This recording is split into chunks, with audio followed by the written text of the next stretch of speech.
Women's health today is a buzzing topic, from PCOS, lifestyle management to weight loss and wellness trends. But with so much information on social media, it's really hard to separate what's real, what's the hype, and what's actually right for your body. One trend that's made huge waves recently is the Ozempic injection.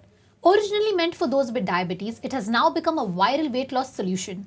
But is it safe? To help us understand this better, we have Mitun De Sarkar in our F360 studio today. Mitun is a clinical nutritionist and wellness entrepreneur. With over 20 years of experience, she is here to break down the facts around wellness, trends, and other women's lifestyle changes that actually work in 2025. Hi Mitun, how are you today? Hello, thank you for having me here. It's been a pleasure. Let's talk about Ozempic first. Like I mentioned, Ozempic is all over social media. Let's see what we have to know about this. What do you have to say about the growing obsession with weight loss solutions like these? Yeah, that's the issue. People are jumping onto the trend, or I would say the bandwagon, without understanding the larger picture. See, let's understand something. Ozempic is a GLP-1 receptor agonist. Interestingly, this was not developed for weight loss. Weight loss is this side effect which became very marketable. It was actually developed for diabetes type 2, Right. to treat that.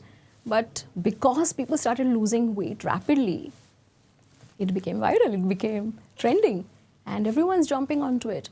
Do you think there won't be side effects? Of course there will be. There is nothing that you will not get quick fixes without side effects. That is bound to happen. So if you ask me what all side effects will you see, it would start with muscle loss, hair loss, losing your libido, anxiety, depression. There are so many things that come with it. And when you are long-term using it, of course, then comes other problems.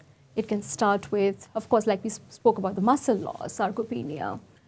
People can have mood disorders, mental health problems, anxiety, depression, like I explained. People also have suicidal thoughts. Yeah. Then it could be where your gut is completely messed up. We call it gastroparesis, which is paralysis of the gastric system. Then there could be pancreatitis, thyroid issues, gallstones, you name it. The question is, do you really want to take risks? If you have serious diabetes type 2 and your endocrinologist prescribes it because that's what you need, then it's different. But you can't take it frivolously. And when you're taking it for so long, and you know what, GLP-1 receptors are not just in your pancreas, they're also in your brain, in your heart. If you're going to chronically manipulate it for so long, body will show you some impact. You will lose your 15 kgs, of course you will lose it, but you'll also lose all that muscle and you will have a lot of side effects to go with it. You should be ready for that. I am not saying I'm against it. I'm just saying you should be pro-informed. Don't jump onto it without understanding what's going to happen in the long term. But actually, do you think it's the magic bullet to quick weight loss? There is no magic bullet. In health, the only magic bullet is your habits and consistency. Once you stop these medications, you will rebound. Let's say you lost 15 kgs in a span of 6 months. You stop the medications, in no time, 20 kgs will rebound. Because it's all about your habits. You have to continue taking care of your nutrition. You have to take care of strength training. You have to make behavioral changes and lifestyle changes. If you go back to your old ways, because of which you had put on weight and been obese, if you go back to those old ways, it's all going to come back. What do you think is the most common myth that people generally have about women hormonal changes? First and foremost, when we talk about hormones, there's so much going on, you know. At different stages of our lives, our hormones are changing. But the women who are suffering the most are in the perimenopausal phases and the menopausal phases. And the problem is all these symptoms are overlapping. You really don't know what's going on. Like somebody will have anxiety, somebody will have brain fog, sleep disorders, you know, mood swings, emotional, can start crying for no reason, can have completely messed up gut microbiome, bloated, and stomach issues, can have sugar cravings, can have patchy skin, acne, excessive hair, and sometimes frozen shoulder. And women are thinking, what's going on with me? Yeah. So we need data. You just cannot look at these kind of symptoms and think maybe it's one of those, I'm not feeling too well today and maybe that's why I'm feeling a certain way. We need to get more lab markers. We need to do these testings, which we fail to, because most of the times what is told is, oh, it's your age. In fact, new studies are showing that 10 to 14 years before menopause, women start seeing a shift in their hormones, which means, let's say, by the age of 37, 38, women start seeing a shift in their hormones. And maybe by 50, 52, they are menopausal. But till that period, they're struggling so bad. And then after that, it's a different story again. So there's a lot of misconception around hormones, definitely. And I would say maybe 20 to 25% of the women all over globally are informed. Most of them are living with those symptoms and struggling. Is there an age factor here? Like, what do you think women who fall under which particular age bracket are more prone to kind of, getting influenced by these social media trends and weight loss solutions? Oh, in the 20s, I guess. I think even teens. I have so many teenagers, the mothers bring them to me because their case is different. They are following so many weird trends. They've given up on food. They are obsessed with being skinny. Obsessed. They probably might have just one meal a day. That too, they would hide and probably throw the food that her mother has given her and probably have some yogurt, some berries, and that's it. Of course, they have lost weight. They're anemic, nutritional deficiencies. What was really worrying was they have missed out on their periods. Obviously, that's going to happen because you're changing the whole hormonal profile by being malabsorbed nutritionally. Muscle loss again. This is the age that is your foundation. And what are you doing about it? So your bone is weak, your hormones are all over the place, and you're messing it up just because you want to be skinny. Somewhere I feel Ozempic is also responsible for it. You see, some time ago, people were talking about no body shaming, we love the way we are, body positivity. What happened suddenly? Because now everyone is losing weight, suddenly being skinny has come back trending again. Now you don't want those curves. Now you just want to be skinny. Yeah. There's a very recent report that I read of the internet where a lot of celebrities have now started taking Ozempic injections because they feel like it's an overnight change in the body. Yes. They were 50 kgs and they suddenly become 46 kgs and they think they are in the limelight and they're getting all the attention. But it has some weird side effects. If you think about it, I am sure you've heard about the Ozempic body. Like I told you about the long-term health risks, but within no period of time, you notice a quick, I would say premature aging appearance, which is called as Ozempic face, where your face looks sunken, there's no glow, and it looks very sunken and hollow. So you're not just shrinking your waistlines, but you're shrinking every part of your body. Unfortunately or fortunately, fat loss is not selective. So if you think I just want to lose my belly fat, it's not going to happen. It's going to happen overall. You will lose it on your face, you will lose on your breast, you will lose it in your butt, you will lose it from your feet, from your hands, everywhere. So it's the outcome, it's a phenomenon which is called as rapid fat loss phenomenon, So it's an outcome of that. Do you think hormonal imbalance is still a misunderstood concept in 2025? It is, definitely it is. Why would you say that? I'm telling you, women still don't recognize why they are feeling a certain way. Hormones are very sensitive to your everyday life. If you're stressed out, your cortisol will spike, cortisol goes spiking, insulin goes disrupting, your thyroid becomes sluggish, your progesterone comes down, you might have high testosterone levels, and everything starts changing. And based on our cycles, every week we have different mood swings, to be honest. If you didn't sleep well, your hormones are out of whack. If you were stressed out, had a fight with your spouse, your hormones are out of whack. For a couple of weeks, you were eating junk, eating sugar, not looking after yourself, didn't exercise, your hormones will go out of whack. This is what it is. Hormones need rest. It needs calmness. And today's world, we are all running around. We're on the edge. Too much is expected out of us. In the olden days, the women were homemakers and they probably didn't realize it. Nobody spoke to them about it. Here we are high-achieving women, busy from morning to night. We are ignoring our bodies. And then in the quest to lose weight, because everything is about weight loss, you attribute hormonal change to weight gain. That's what is the most painful part of a woman's change in her body. So they will go and exercise crazily, intensive exercises, eating frugally. You might eat a raw salad and exercise like a crazy woman, but if your cortisol is not in check, if your rest is not in check, if you're estrogen dominant, you will feel miserable. And that's what it is. You're not finding the root cause of the problem, you're just superficially trying to fix it. I always believe in doing your tests.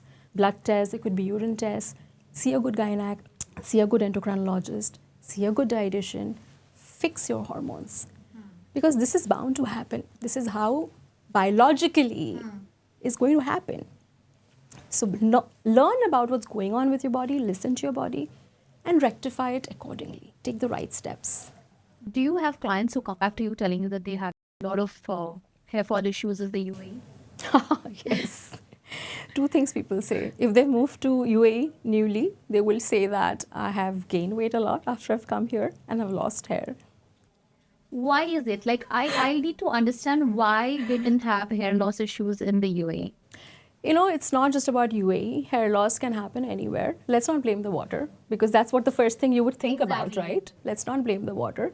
With a lot of factors, we are indoors most of the time, even though we live in a bright city like this, and we are not making enough vitamin D. Vitamin D is one of the main attributes for good hair. Good vitamin D, good hair. Then also comes iron levels, B vitamins in your body, zinc, omegas. So just popping biotin supplements is not going to help. You need to ensure that these levels are optimum in your body. And then the hair fall will slowly subside. But having said that, in your nutrition, in your diet, you also need to have adequate proteins. Good protein also will give you good quality hair. Okay? And also things like including some seeds, natural seeds. There are flax seeds, there are black sesame seeds. These kind of natural seeds which improve your hormones will also improve your overall hair quality. So if that is a complaint, then I think it's more internal than external. Do you think this sudden weight gain is also a problem? It can be. There could be two reasons why you have gained weight suddenly. It could be that there was an episode in your life, for example, where you were disappointed, you were frustrated, you didn't want to look after yourself, you ate emotionally, you had no motivation to go to exercise, you had no motivation to meet friends, you had no motivation to feel good about yourself, and you just ate, stayed sedentary, there will be a rapid weight gain. There will also be changes in your hormones. Many a times autoimmune problems are also triggered during this phase of your life. So that is mainly the reason why you could have weight gain that has happened rapidly. So if you think that, no, this was not the cause, I have been mobile, I am a happy person, I'm going to work every day, I'm happy with my family, still I'm gaining weight rapidly, then yes, hormones do play a role there. It could be that factor in your life where that probably your testosterone levels have gone up or your insulin levels have gone up, and you need to do this testing. Because if you have insulin resistance, the first thing you notice is the belly fat, the stubborn belly fat on the abdominal belly fat. So then you need to definitely get yourself checked. A woman in her 40s, her best friends has to be a gynec, an endocrinologist, and a good professional clinical dietitian, because they can fix you. Yeah, very well said. Yeah. As long as you feel that something is not right with me, you recognize it and don't let it stay. Many a times we live with those symptoms and we think it's okay. I mean, it's not priority. Maybe it was this, maybe it was that. If you start noticing a little change in yourself, take help. And that's the best way you can arrest the problem in advance before it really blows out of proportion. Can you share a successful client story with me? Somebody whose life changed just by changing the way they looked at food and eating right. You know, I have so many such stories. And to be honest, this is the most rewarding part of my job. I've been in the nutrition field in this industry as a clinical dietitian for 22, 23 years now, actually. And that is the best part. I'll tell you one story actually two stories. One was a doctor herself trying to conceive for the longest time. Now, come on, you're a doctor yourself, right? So it's not that you don't know nutrition. Of course you know nutrition, you understand everything. Of course she had a busy life, but they just could not conceive. And everything was fine, everything was normal. what was it that was coming in the way? It was erratic eating habits, not the right kind of nutrition. All we did was 6 months into the process of planning a diet that was anti-inflammatory, a diet that was high in protein, low GI carbs, lots of fiber, the right amount of weight training, relaxing techniques, some biohacking techniques, and that's it. They went for a holiday, came back. Within a month's time, they messaged me and said, I have conceived, thank you so much. Another case was of a 40 to 43-year-old woman. Again, PCOS, insulin resistance, thyroid, you name it, everything was there, okay? Fatty liver, all of this. She was a proper metabolic syndrome case, and at 40 to 43, she had 2 miscarriages. She had even tried IVF that had failed. They had given up hope. But somewhere deep down, she wanted a biological child. Of course, her AMH levels were low. A lot of things were there. But 1 year of good nutrition program, and she was very dedicated. Fitness programs, training, mind games, literally working on your mind. That's again something that I help my clients a lot. It's not just the art of manifestation, but having positive thoughts, trying to visualize what you want in life, okay? So it was a holistic approach. Same thing, my secret is take your time, work on your body, go on a holiday. Because when you go on a holiday, again, you see there is no stress. You're enjoying the weather, you're happy, you're in an environment. And I tell them, conception is not like a job. Don't treat it like a job. It's a beautiful process. It will happen when it has to happen. Work on yourself. A lot of elimination happened in her diet, a lot of changes. She conceived. But because of her case, she was bed rested. I helped her during that time also because she could not move, but we have a meal plan company. So we even looked after her meals. We delivered the food to her. Full care was taken. And yeah, she's a 44-year-old with this baby now. So I said, now you have to work on your fitness because you have to run after a little kid. So by the time you are 50, your child is going to be 5, 6 years old. And there's a lot of running around the toddler. So work on your fitness. Yeah.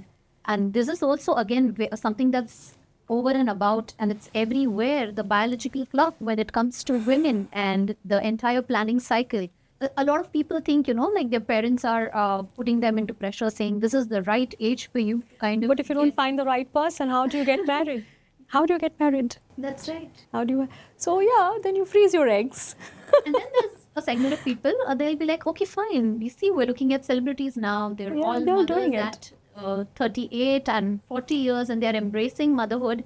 Yeah. But do you think still there is some kind of a gap in the market where women actually don't understand when is the right time to plan your baby? See, biologically, the reproductive years are in your 20s and 30s. From 20s and early 30s. That's your biology wants that. What you want is different, right? Because today, you're not ready to get married just like that. If you still haven't found your partner in your mid-30s, there are many women I know who are doing this. They're freezing their eggs, right? Because you want to get married and bear the child of that person only when you are ready and you know you're confident about this relationship. So, but if you ask me which is the right time, then yes, biologically it's in your 20s till 38 is all okay. But if you're fit, if you have good, physiology, everything is okay, your doctor gives you a go-ahead, it's okay. Even at 45, I have an Arab client who had her sixth baby at 46, 47 I think she is. She said it was accidental. Yeah, it was accidental, she said. We didn't plan it. So it's all up to you. Maybe she's a happy woman. She has no stress. She's eating well. She's looking after herself. Her body is happy to do it, to conceive. So you really can't say. But yes, this percentage is very low. One message you want to give the Gen Z, especially who are chasing these weight loss solutions? Listen to your parents. These social media influencers, sometimes they're not even telling you the truth. They just want to be viral, right? Absolutely. They show you what I eat in a day. It's so aesthetically done. With those nice sounds. What is it called? ASMR? Yeah. Feel good. It feels good. And you really, and they look a certain way. and you believe that this is what they must be doing. It's not right. Especially I was very disturbed with the skinny talk that was doing the rounds. They were saying if you want to be small, you have to eat small. Okay? If your stomach is growling, it means it's applauding you. You need to stay hungry. It's applauding you. So these are the kind of toxic messaging that the youngsters are listening to. The example I gave you of the teenager, the mother brought her in. She lost her menstruation for 3-4 months in a row. She didn't get her menstruation. And she didn't tell her mother. So when I was counseling her and I told the mother that, why don't you sit outside, I'll have a good heart-to-heart with her. That's the time she told me. And she was telling me that it was my school friend who told me that I'm chubby. And that's the reason she started doing what she started doing. I said, she was bullying you. Is she skinny? She's like, no, she's jealous. She just seeded that into your brain and you took it so seriously. Focus on your academics. Focus on being a true person, a good human being. I think this is what AI will take away eventually.